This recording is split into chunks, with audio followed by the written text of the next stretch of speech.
Well, so now I would like to welcome you all back from the breakout rooms. I'm sure you have had some very interesting, very randomized interactions now. People you probably would not have otherwise met. And some of you have had new meetings even in this physical presence. So what we're very happy to go further on to now is to dig a little bit deeper in conversation. And we're talking about these connections and the connectivity. And we have invited a few prominent panelists that we want to speak closer to.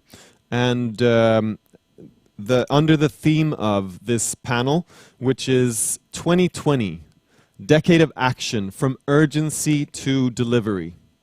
The unprecedented environmental challenges of the world today require unprecedented innovative approaches to achieve the Sustainable Development Goals and to implement the Agenda 2030. So under this theme, Josephine, will you kick us off? Yes. And also we have our panelists that we will be inviting into the room. So I'm holding on to our planet, and we are facing several crises around the world, but two of them I want to highlight is, of course, climate change and biodiversity loss.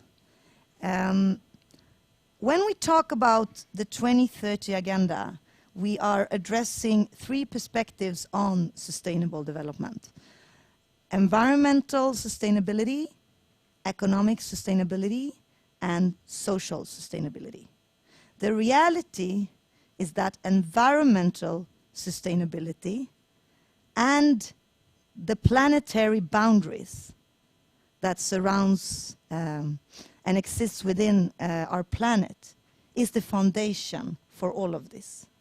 It is the fundament of the 2030 agenda. Therefore, there is a goal hierarchy. All our SDGs, specifically related to environment and climate, are essential for achieving the rest of the 2030 agenda. And when it comes to the climate change and the climate crisis, we have ongoing negotiations, which is a continuation of the implementation of the Paris Agreement. But when it comes to biodiversity loss, we are currently working globally on a new convention on biodiversity. And we have, I'm certain that many of us have seen the Zero draft that is out, where we have 5 goals to be achieved to 2050. And what to me creates hope and the sense of action is that both nature-based solution, that very concept of nature-based solution, which is basically when nature restores itself, and the stressing the importance of dialoguing and partnering with indigenous groups. Both of these aspects are addressed in the Zero draft. The question is, will this Zero draft eventually be adopted, and will it be effectively implemented? So by entering the conversation from that angle, let us introduce our panelists. Yes. Fantastic, thank you. So I would like to, for all the panelists to do a quick round of introductions, just mentioning your name, what organization you're representing, and how you enter into this Nexus conversation. We're keeping it brief in the interest of time. We've had some glitches along the way, so we will be running over the coffee time a little bit, but we will make up for it.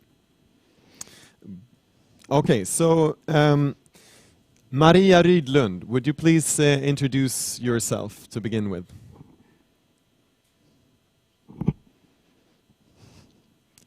We'll work on the unmuting and that aspect of things. Maria is right up there, third in line in the in the camera view. She's in. Maria, can you wave? Yeah, perfect. Here we go. All right. And here. Yes, we hear something. Yes. Yeah. Fantastic. Can you hear me? Yes, Great. we hear you. Good morning. Oh, sorry. I'm working at the Swedish Society for Nature Conservation in Swedish Naturskyddsföreningen, and I'm the senior policy advisor for tropical forests. And we are partnering with roughly 40 environmental organizations globally, which is the confidence of our work when we work globally. It's the view of our partners. And my topic specifically is, of course, tropical forest and the severe situation, but it's also done in a very close collaboration with indigenous people and local communities. So that is really why I feel so excited about the theme of this 3 days workshop, because I think finally we need to come to that point that we are very inclusive in the way we are looking at solutions. Thank you so much, Maria. We're so happy to have you in this global room with us. And next, we move on to Stockholm International Water Institute and Elizabeth. Actually, we move on to Franscesca. Franscesca de Gasparis from Safcei in Pretoria. Or sorry, you're now in Cape Town. That's right. Yes, good morning, everyone. This is Franscesca de Gasparis. I'm from the Southern African Faith Communities Environment Institute. Greetings from Cape Town. I'm meant to be in Pretoria, but I'm here because of the coronavirus. So I'm just saying hi, and a special shout out to Freedom Park. That's my workshop in Pretoria. It's great to see you all there, and I'm looking forward to this panel. I'm not going to explain what we do until the next part. Thank you. Thank you. And next is Samuel Munck. Hello, everyone. Hi, Samuel. Hello, can you hear me? Yes, perfectly. Okay. Yeah, my name is Samuel Munck, and I'm originally from Burma, Myanmar, and belong to Karen ethnic and indigenous people group. And currently I work as a program officer for Tenure facility. So at Tenure facility, we are together with the indigenous people and local community working to secure their land and forest rights. Like Josephine, you mentioned this morning very briefly that, the economic sustainability, social sustainability, and so the agenda goal will not be able to accomplish without having a secure land title for indigenous people and local community. Thank you so much. Thanks for joining us. And we also have Matilda Månsson joining us. Orre baby. Good day to everyone. It's very nice to be a part of this also from a distance. I'm calling in from Berlin, although I also work from South Sami area, Stare, which is Östersund in Swedish. And I work with international issues for the Sami Parliament in Sweden. And the Sami Parliament is a bit of a special institution because it's a popularly elected body, and at the same time it's also a government agency. So we're very happy to participate here and also on these issues which I work a lot on from an international point of view, especially with biodiversity, climate change, and human rights, which are indigenous rights in particular. Thank you. Yes, thank you so much. Crucial perspective. Thank you for joining us. And we also have Alan Ottaro, our final panelist. You're joining us from Nairobi, is that correct? Yes, good morning, everyone. My name is Alan Ottaro. I'm the Executive Director of the Catholic Youth Network for Environmental Sustainability in Africa. which brings together young people from across the continent, currently 10 countries, to respond to the ecological crisis based on the perspectives of Catholic social teaching. So the idea is to explore how the faith principles, Catholic social teaching principles, can motivate and mobilize young people to respond to the crisis that we face, and as well growing movement of young people across the world, both here in the global south, but also in the global north, and building those links of solidarity across the boundaries. Fantastic. Thank you so much for joining, everybody. So Maria, we would like now to come back to you. And as we see, I mean, as I just stressed with the planet, we see rainforest around us burning, species are dying. And first of all, what is really happening right now around the globe? What's the current impact? And which are the main drivers from your perspective of ecosystem degradation, biodiversity loss, and climate change? And how can we effectively address these? That's huge.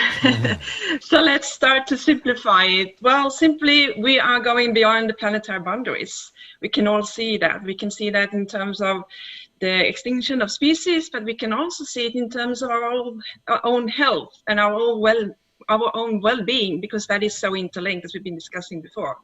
Right now, the deforestation rate is increasing. According to the SDGs, by 2020, we should have zero deforestation. Do we have that? No, we don't. We have an increase in deforestation. At the same time, we had a huge number of enterprises, companies that made voluntary commitments, like in the New York Declaration on Forest, for example, in New York, 2014. And all these commitments have actually failed. And we have to look deeper into why does it happen? Despite the intention, despite commitments, despite also the Convention on Biodiversity, for example, things are getting worse. We can simplify it even by saying it's largely due to consumption.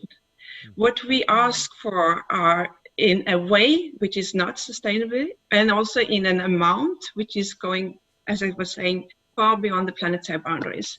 The deforestation, for example, in the tropics today are at up to 80% linked to the agriculture sector. We can say it's the soy, the meat, and the palm oil, but it also goes into different crops depending on different countries, of course. So like West Africa, the cocoa production is a huge deforestation. So we also need to look into what do we consume and to what amount and in what way is it produced.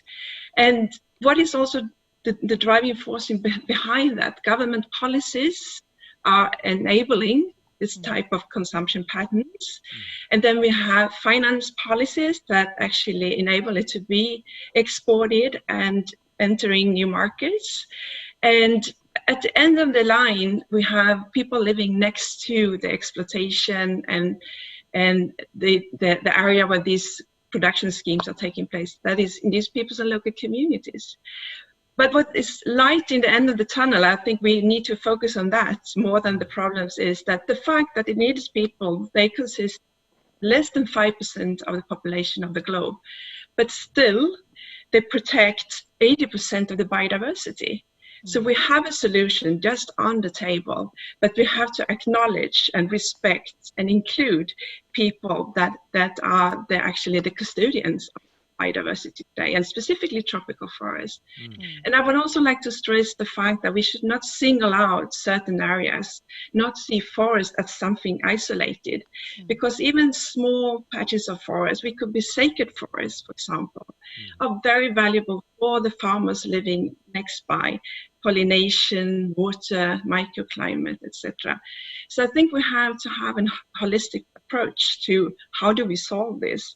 And by doing so, we also have to be very inclusive, because many of the people that actually manage the biodiversity, and specifically the tropical forests that I focus on, are the ones that are most marginalized when it comes to decision. So we have to link, and we have to also respect all types of knowledge. We have what we actually call lived knowledge. People know. It's not the fact that indigenous people are standing around a forest area and guarding it. It's the fact that their livelihood, their culture, their history are linked to the way you should actually respect and manage these areas. And I think we need to open up for that. But right now we have a situation where money talks and where consumption are not really linked to effects and causes. And I think that is what we really should focus on, that there are a number of solutions on the table already. We just have to be more respectful and inclusive. So I just want to set that as a frame for the discussion and for the view that also we work with. We feel that we need to focus on indigenous people and local communities' rights. It's a human right to have a healthy environment, but it's also the other way around, that environmental rights and human rights are so interlinked. It's not something that is opposing each other. So Maria, can I ask you a quick follow-up once? You just addressed the concept of lived knowledge. So can you give us one concrete example of how you and your organization are working to realize this concept of lived knowledge in your work around the globe? Many of our partners are indigenous peoples organizations. So what we do is to create a platform for these organizations to access decision-making arenas like the CBD, like to work with the zero draft, for example, and within the climate convention. So that is one part of doing it. But it's also to create an arena to meet with enterprises, companies, and finance institutions to learn from each other, because we believe strongly in people's ability to actually meet in person and tell their story. So it's in so many different levels, but further is of course to strengthen these communities and people's organizations themselves, that they themselves are the ones that have the capacity. And going back to what I said, many of these groups are marginalized because also information is not shared and it's not respected to be shared in a way which is inclusive. So I think that is also one part of our most important work is to strengthen these movements and platforms, and also with our partners strengthen communities themselves. But it's very dangerous that we will have to take acknowledge to, because now we say we should open up, but at the same time it comes to a very high price for many people globally right now to actually raise the voice against exploitation. So we have to take that into consideration when we talk about solutions as well. Yes, thank you so much for that perspective. And we will be coming back to that, I am absolutely certain, in just a moment. What I would like to do now is to bring in also the perspective of faith actors in this nexus and in these discussions. So, Franscesca, would you give us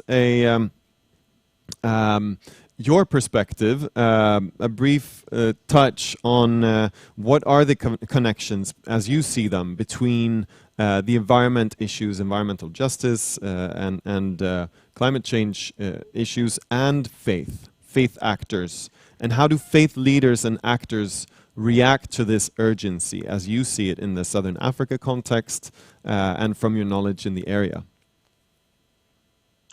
Thank you, Ola. And hello, everyone, again. It's a really interesting question that you've asked. For Safcei, we work in the Southern African region, so it's sub-Saharan Africa, mostly Southern, but also Eastern. And we work with a number of different faith actors and faith leaders. And we were started in 2005 for precisely that purpose, because the genesis of our organization was around the opportunity to work in a multi-faith context on issues of eco-justice. And so it was very intentional how we work as an NGO in our region. And it's been a very interesting conversation that we have with faith leaders. It's really an opportunity to co-create together and to create spaces where we can learn from each other. So I wouldn't say by any means I'm the expert in the room. I'm sure Alan and other partners of ours have got much to contribute, but I can set us off on this conversation. And as you know, Pretoria and Amman have been, we have been twinned on water and faith. And why water? Well, you know, our region, certainly where we are in in South Africa, and I know Kenya faces very similar issues. We are semi-arid, and we are going to become more arid as time goes on, especially with climate change. And we are already facing crises. We've already in Cape Town faced a crisis called Day Zero 2 years ago, where the city was literally running out of water. I know I'm supposed to be in Pretoria, but I am speaking from Cape Town, so I can speak confidently about this crisis. And it was very interesting to see what faith leaders and faith communities did in an environmental crisis.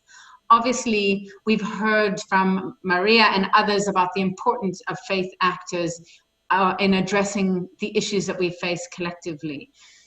But I think that on a crisis, you see another level again. You see this capacity to bring moral authority, to bring assurance, to give clear guidance from science-based and facts-based information when there's a lot of fake news out there these days, as we all know.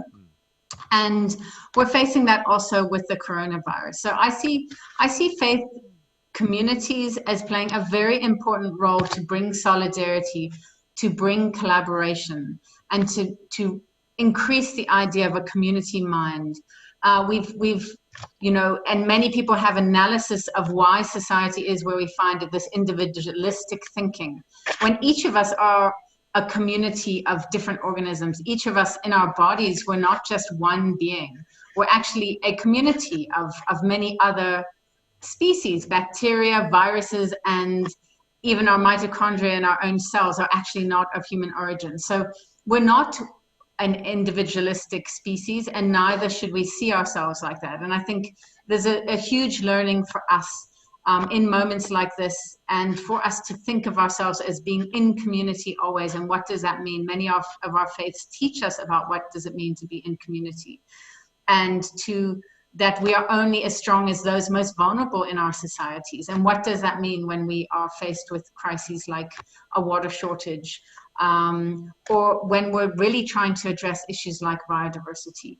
Are we in community with those other species, or do we see ourselves as being the top of the food chain and exploitative? And I do believe that the deeper we go into our value systems and the more we have these conversations, which really take us far away from the conversations that much of the population are having around GDPs and economic growth.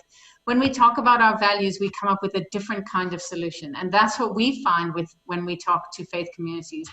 We see a really much more grounded an understanding of that we are all connected, and an understanding that the solutions aren't something that are going to come up from one of our leaders who is only measuring the value of life by economics, or one of those other systems that we've been falsely told to believe in.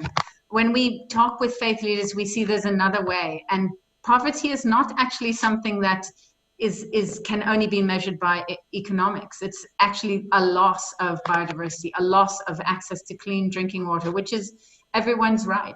So I think it's just really turning a lot of these issues on their head and looking at it from a completely different perspective. And, most of Africa, over 70% are people who are of faith. Some people say 90%. Every meeting, if you've been to a meeting in Africa, starts with a prayer. And that is how we work. That is how we engage with each other. That is how we bring ourselves back down to the most important things. And so I believe the linking of environment and faith is a very powerful and effective way to change the conversations that we're having and see the solutions that are actually right here with us already. I don't know how much time I have, but I think that's probably a good offering for now. Thank you. A very good offering. Thank you so much for doing that. And now we will turn to Samuel from the Tenure facility. And I was stressing earlier that we all carry experiences and unique values and also unique identities. And could you, Samuel, from your own life experience, share with us an example on why indigenous groups and faith factors matters for environment justice work? Thank you, Josephine. Before I just want to emphasize that why indigenous people and local community matter for environment and social justice. So according to Intergovernmental Science Policy Platform on Biodiversity and Ecosystem Service, IPBES, so they stated that indigenous people own 35% of the world land, the land. And if we include the local community, that would be like 50% of the world land. Statistically speaking, only 10% of them has been officially recognized by their government. And also, indigenous people land intersects with the protected area. So like 35% of their territory is intersect with the protected area. If we include all local community, that would be around 40%. And out of those intersect areas, 65% are very remote. And normally when the jurisdiction or a country doesn't really reach. So therefore, involving indigenous people, giving their rights to land and forest governance, that will lead to the protection of world biodiversity and also conservation of the threatened ecosystem and restoration of degraded lands as well. International government IPCC report also has shown that indigenous people land, when the lands are designated for indigenous people and they manage, their lands are, the rate of deforestation and is lower, and the conflicts in the indigenous people land and community, local community areas is also lower. The large landscape use of in indigenous people, local communities also is lower. And so they also have a better governance system compared to the government one. So without involving indigenous people, it is difficult to actually achieve the goal, the agenda that we are talking about this morning. So Sam, and this morning, yeah. No, I just wanted to see, I mean, you have experience of transitioning between different countries and different parts of the globe, not least mentioning Myanmar and Sweden. From your experience looking in both those contexts, are indigenous groups currently invited in to take up space in our dialogues around environmental justice work? Yes, globally, I don't know much about the global initiative that are going on right now. And but if you look at the country level, where I come from as a Myanmar, or the country I'm managing country in like Indonesia, and also Belize and Guyana, so we can see that there's not enough initiative from the government like to engage with the indigenous people and local community. So their meaningful participation is not. We cannot say that there is a meaningful participation. So Maria was just saying that inclusiveness for indigenous people and local community. What does it mean in practice? For indigenous people and local community, this is about free, prior, informed consent. So would we engage them enough? So I'm not saying that this is not happening, but sometimes in the sense that we see that there are inclusion of indigenous people and local community, whether it is meaningful enough or not, it stays a question. And then sometimes you can see that there are inclusion of indigenous people. Indigenous people and local communities are also diverse. They are not one unit, a homogeneous. So it's very important that when we engage with indigenous people and local community, and then we need to have a true representation of the community themselves. Thank you so much. And that, I think, is a perfect segue, if you would agree, Matilda, a perfect segue to perhaps ask you both then from, because of your involvement in the Sami Parliament, as well as your work for the Sami Parliament as a representative internationally, perhaps if you would bridge the perspectives of both local and the international multilateral work. What is your perspective on the issue of voice and also perhaps a comment or two about what you see as potentials for progress. What are the potentials for progress that are not being realized, and also the ones that are being realized among and across perspectives? Yes, thank you. It was very good to follow up on previous comments, because I think what we see here and what has been mentioned by previous panelists is the importance of inclusion, or what we refer to usually as meaningful participation or full and effective participation of indigenous peoples. And to just link then national or local, regional and international levels, there are some positive examples of development in the international UN fora the last years. And so if we take the example of the Climate Convention, for example, there has been a platform established, which is called the Local Communities and Indigenous Peoples Platform.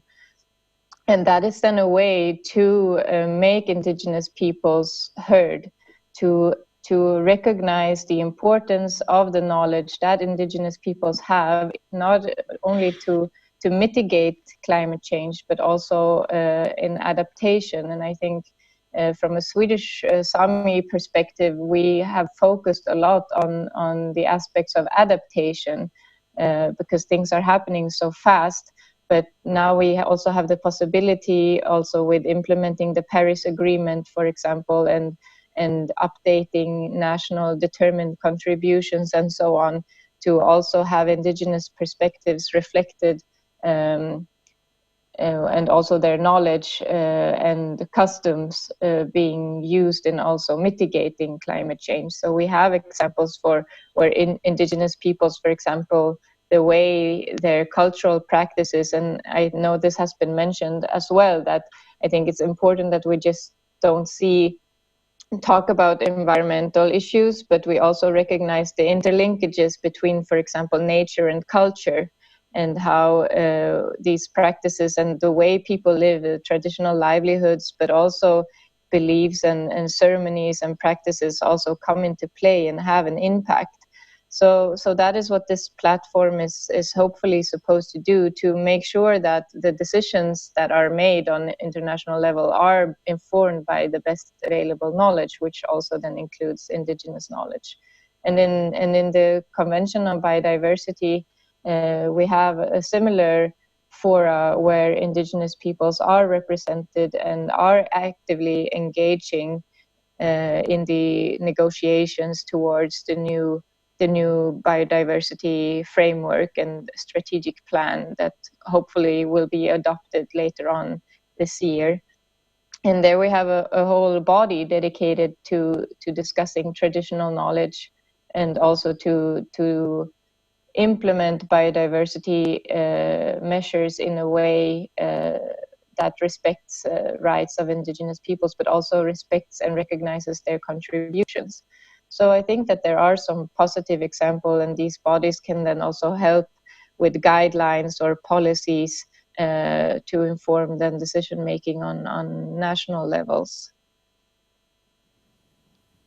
Very good. And I think that is then also then the potential for progress to have this knowledge recognized, and also what was mentioned, since the land tenure is also important, because we talk about the geographical areas where we're possible to help.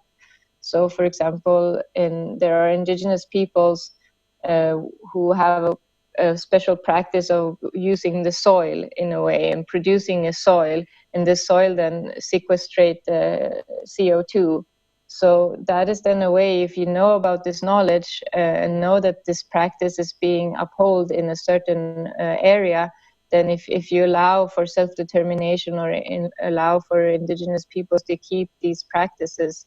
So we need a lot of, we talk about capacity building for these communities or at local level, but we also need capacity building and awareness raising and educating the decision makers, yes, to make sure that they understand the structures, the internal mechanisms of indigenous peoples, but to also understand where they are coming from, where the indigenous knowledge can help to transform and restore also our relationship with nature. Indeed. Thank you. Thank you so much. So we're turning now to Alan, and you are based in Nairobi, Kenya. And Kenya, as many of us know, constitute a context where faith actors are prominent, influential, both in people's everyday, daily life, but also religion influences politics and society at all levels. So my question to you, Alan, is what is the response from faith communities and faith leaders currently in Kenya, rethinking the crisis around biodiversity loss and climate change? What are some of reactions and also constructive actions? Thank you, and thank you for this interesting question about the role of faith leaders in Kenya. I think one of the interesting perspectives for me is when we speak about faith leaders, we often think of the ordained clergy. So the ordinary person will be wearing a collar, standing on the pulpit on a Sunday, or an imam in a mosque on a Friday, and who's leading a sermon. But I think there are many different levels of faith leadership in faith organizations. Both the ones who are responsible as clergy, but also those ones that hold other positions of responsibility of leadership as lay people. So I think that's the first point for me, looking at how we also empower those other people with the roles of responsibility in faith communities who may not necessarily be ordained members of the ordained clergy.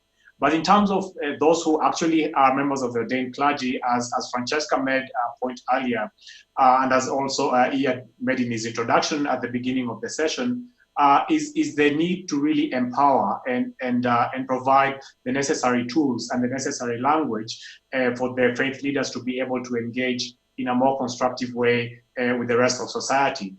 As you know, faith has a language that is specific to it, that helps to bring hope in times of crisis, as we know now, as we can see with the whole COVID-19 crisis, and the powerful image of, for example, yesterday, of Pope Francis giving a blessing to an empty St. Peter's Square. But just that sense of reassurance that comes from such a symbolic action is important, but also making sure that we are able to bring the language specific to faith and bring it also to the scientific sphere, and be able to come up with a message that is able to reach most of society. Because as we know, a lot of these biodiversity conferences or climate processes, sometimes they use a language that is not accessible to the ordinary person on the street. And so I think to be able to effect change in a manner that is meaningful, we need to be able to get everyone involved, as the SDG's slogan says, leave no one behind. But to be able to do that, communication is a very key part of that element. And faith leaders have an important platform, a communication platform. I mean, people gather in places of worship, if not every day, every Sunday, every Friday, depending on your religious affiliation. And so these are very important platforms that can be used to reach people, to help them to change their behavior also and attitude towards their relationship with nature. As we know, it's not only about information in the mind, but it's also how we reach people's hearts so that they're able to really transform how they interact with nature, how they care for the ecosystems and so on. And I think that in Kenya, this is something that is still growing because I feel that traditionally faith leaders have been mostly involved in matters to do with social justice concerns, especially when we look at peace and reconciliation efforts in different moments that involve, when we have political tensions and things like that. But very rarely has there been the realization that that same voice can have a dramatic input or dramatic effect if we put it to good use in caring for the environment. And I think that realization is growing more and more. I mean, faith communities and organizations own huge amounts of land, for example. They run many, many educational institutions. If you're thinking about the current and future generation that we have to bring up, being conscious and being aware and being equipped with the skills and the knowledge and the being able to turn around the ecological crisis that we face, it also has to be an educational process that starts also from our educational systems, many of which are in the hands or under the management of faith organizations here in Kenya, but also in many other parts of Africa. And in my experience, young people are increasingly also asking to be involved in a meaningful way right from the beginning of these processes, not only when we feel that now is an ideal time to bring the voices and the energy of young people, but even in the decision-making processes that go into some of these processes, whether you think of the post-2020 framework on biodiversity or the climate conferences that we have towards a new implementing the Paris Agreement. So we need to have an approach that is comprehensive, that brings all religious or faith leaders together, but also that realizes that faith leaders are not simply the ones who are ordained in terms of the clergy and so on, but it's really everybody who processes or professes a certain faith, that we can bring that philosophy and that wisdom that we can get from the different faith traditions that we have, and to bring that effort into what we need to do to be able to change the trajectory that we are on at the moment. Thank you, Alan. I just have a very quick follow-up question to you. You addressed that all world religions are needed, and if we consider the interfaith approach, what is the situation like in Kenya at the moment? Are different types of faith actors, indigenous spiritual believers, Muslims, different sections within Christianity, are they effectively currently collaborating around the initiative on the environment and climate? Or where are you currently in that process of interfaith dialogue? Certainly there are attempts to create platforms for interfaith collaboration on environmental action. So for example, in Kenya, for a few years now, we've had the Kenya Interfaith Network for Action on Environment, and bringing together different faith traditions to explore how we can work in a more collaborative spirit and manner in putting our efforts, but also our resources towards addressing the environmental challenges. But I would say there's still a great need for enhanced collaboration and enhanced cooperation. I always think that there is more competition than there is cooperation. And I think we need to move more towards cooperation than competing, because the more we break down the silos, the more we will be able to realize better results. And also because of the urgency of the crisis that we are facing, it needs, so to speak, all hands on deck. So all of us need to be working together. Of course, also interfaith collaboration is a very delicate space, because you also need to be respectful of the traditions of each of these beautiful religious traditions that we have. But I think on the question of caring for our common home, caring for the environment, this is particularly one area that faith organizations, religious traditions have a great opportunity to work together. And I think that the more we collaborate and work comprehensively towards joining hands, then we have a better chance of addressing the ecological crisis that we face. Thank you so much, and thank you for all of these perspectives. What I sense is, I would love to dig into a broader discussion for a long time. I also don't want to be the least popular guy in the room to get everybody pulled away from their coffee breaks, etc. What I would really encourage us all to do is to, I'm sure there is an immense number of follow-up questions here. So what I would like to do for everybody, regardless of where you are currently, if you're joining the meeting online or if you're sitting in a room with other people, is to take, we're going to take 1 minute and just to sort of write down, if you haven't already done so, to write down like one or two key points that you see from these from our panelists as like burning issues or something new that you learned or relearned that you can take with you into the following discussions, both directly after this session in the twinning hubs, but also in the discussion in the individual hubs, or also for tomorrow's continued global dialogue. And I want to give you that minute, and also, that's for now. Yes. So take 1 minute right now and write down your questions or your key points.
Okay. Thank you so much. So what I would now like for our dear panelists is to, as I introduced this morning, one of the core guiding principles for people and planning is co-creation. It means not only that we listen to each other, but it also means that we actually pick up on each other's reasoning and take it a bit further. So what I would like you to do now is to pick something from another panelist that really, what we just wrote down, like a new insight or a new learning or something that you can work on continuously. So basically pick something from another panelist and share it with us. And I'll give you 1 minute each as panelists to share with us all in the global setting what you have picked up. So we start in the same order as before. So we go first to Maria.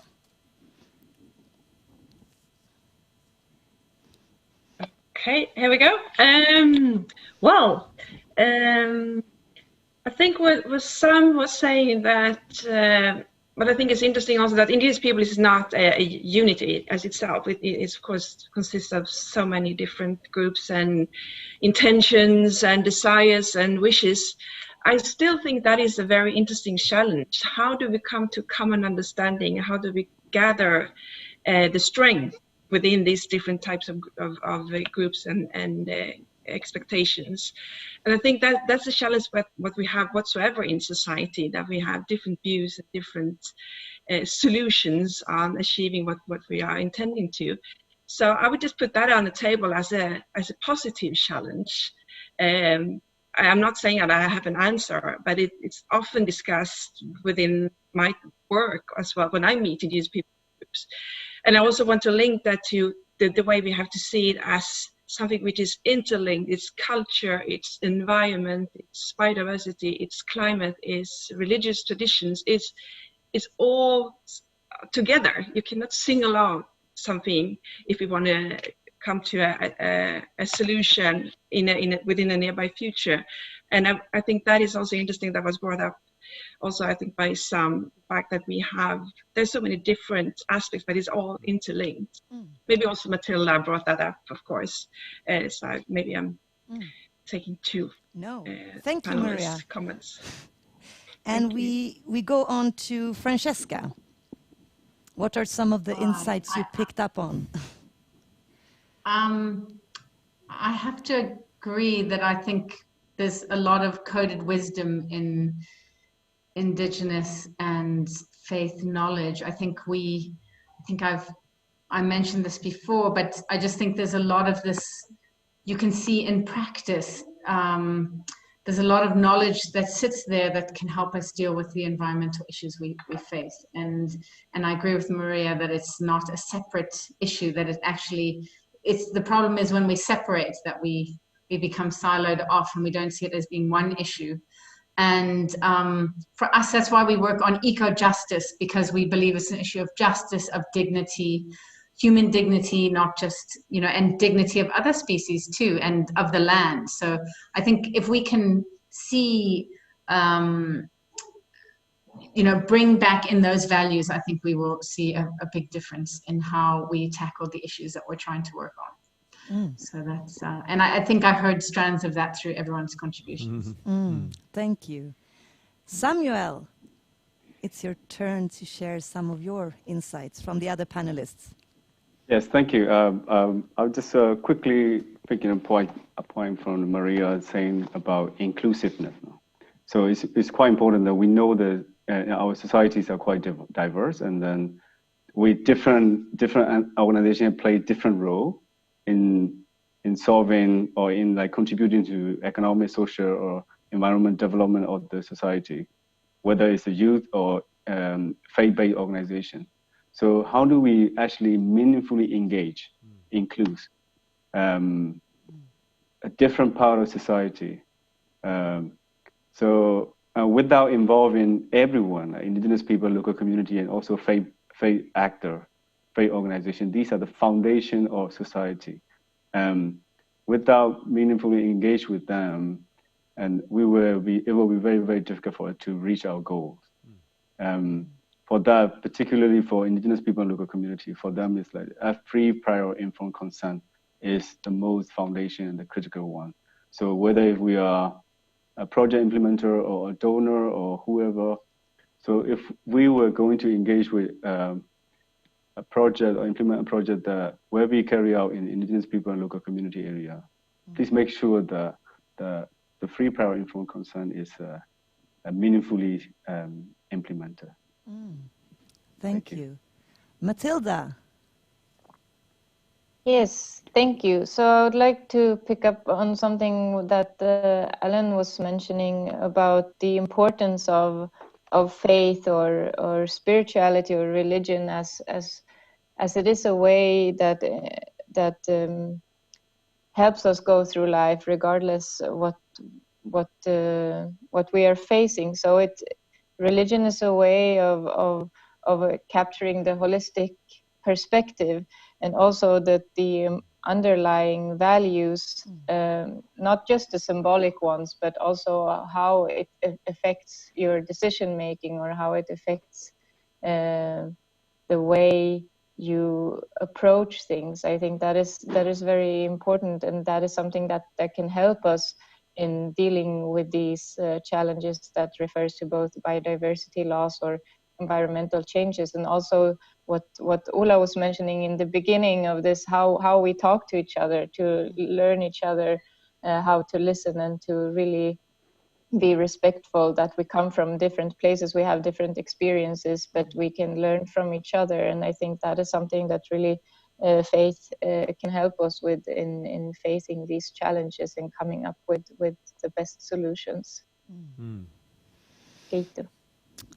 Thank you. And that fits nicely to get Alan in, since you were mentioned by Matilda. So Alan, what are finally some of your insights that you got from the conversation with the other panelists?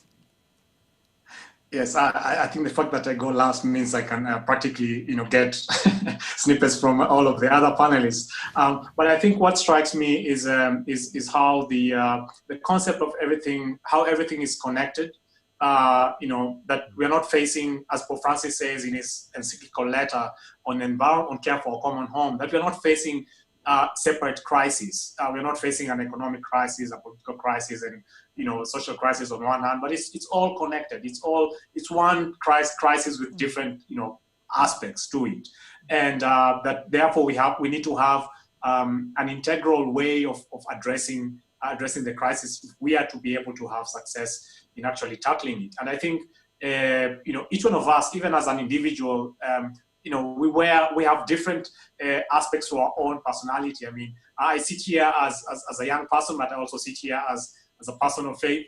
I also sit here as a person with a background in environmental planning and management, and so on. So when I'm faced with something that I bring all of these things together to address whatever it is that I need to face, in this case, the ecological crisis. And I think this is one key thing that we need to have in our arsenal of responding to the challenge that we face. And as someone was saying about indigenous people and having a meaningful voice and leaving no one behind, it just occurred to me that, in fact, if you think about the UN processes and how they are structured, the major group system, the 9 major constituencies, faith groups don't have a seat yet.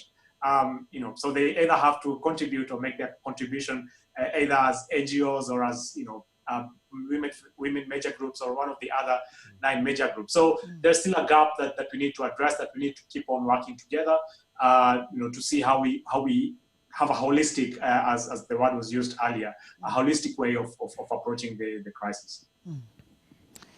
Thank you so much, Alan, and thank you to all you panelists for this first global panel. Yes, thank you. And I think that's an excellent way to both start off and to start off this section of this first section of our gathering, and to also to round off this very part of the panel.